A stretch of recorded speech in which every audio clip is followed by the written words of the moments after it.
When I moved back to my parents' house for the birth of my child, I thought things at home would be fine. I left the house empty, just trusting that James, my husband, wouldn't cause any problems. One day, while checking my online bank account, I noticed our savings were disappearing. At first, I thought it might be a mistake. But then, panic hit me. I called James right away. "Hey, did you use the debit card I left in the living room?" I asked. He laughed. Not just a small laugh, loud, like he thought something was funny.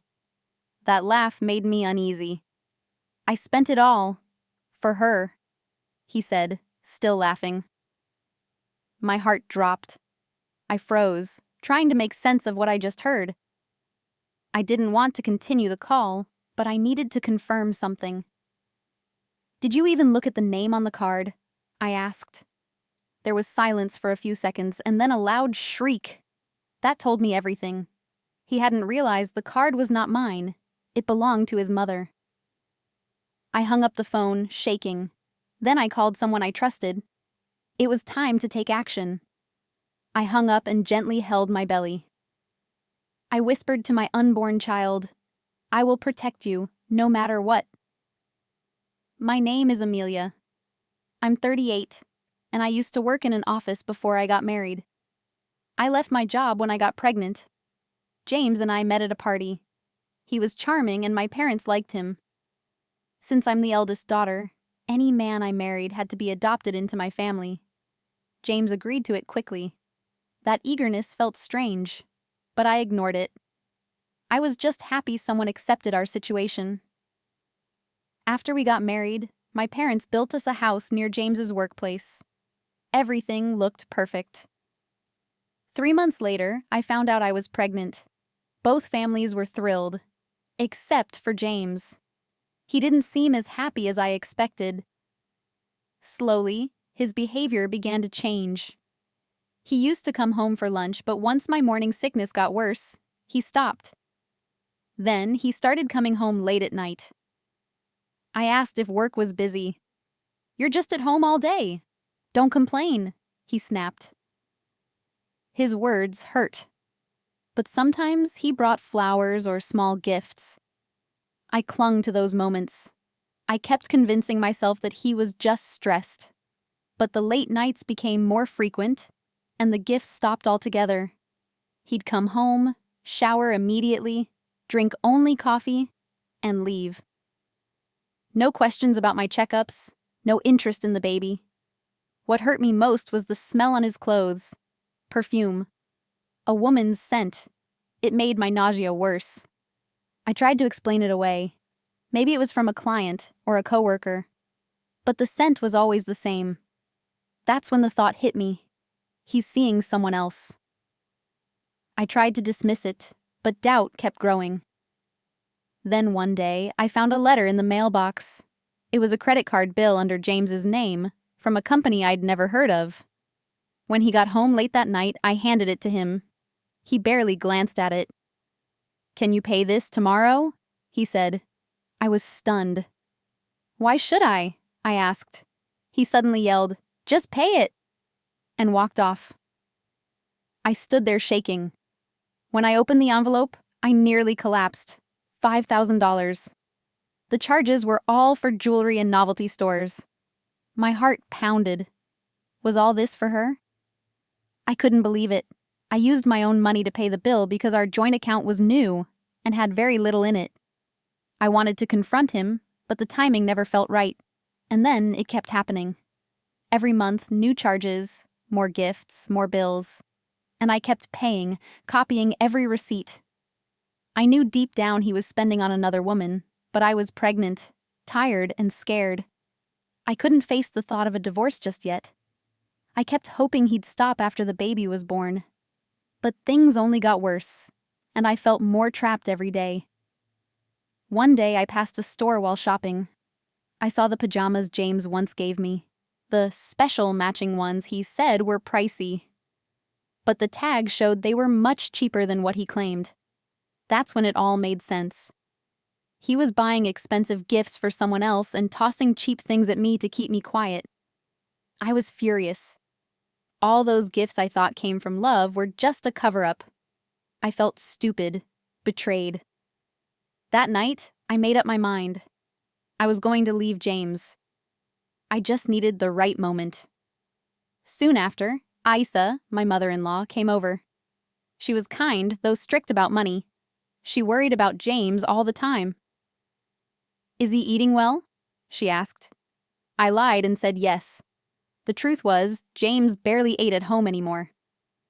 Before she left, Isa accidentally left behind a bag. Inside was her debit card and a seal. I called to let her know. "It's just for an old savings account. I'll get it next time," she said.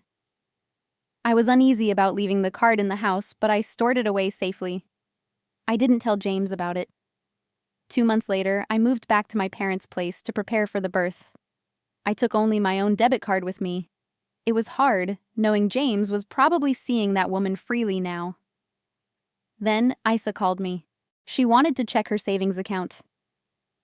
Since she wasn't good with technology, I checked it myself online.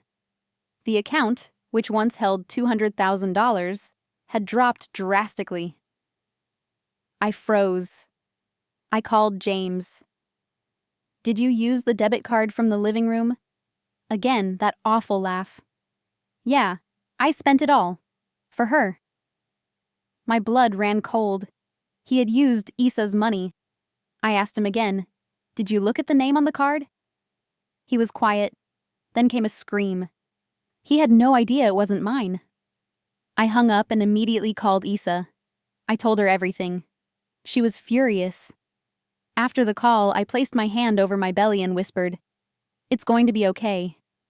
I then told my dad everything. Despite being heavily pregnant, I was determined. My dad helped set up a plan. I knew James was about to get hit with the storm he created, and I wanted to see it happen myself. Later that day, James called me. "Why didn't you tell me it was her card?" I snapped back. "You didn't even check the name. Why should I help you cheat on me?" He tried to argue, but I cut him off. "Let's get a divorce." He panicked. "Wait, what about the baby?" That made me furious. Now he cared. I yelled for the first time in a long while. "Better to raise a child alone than with someone like you." I ended the call.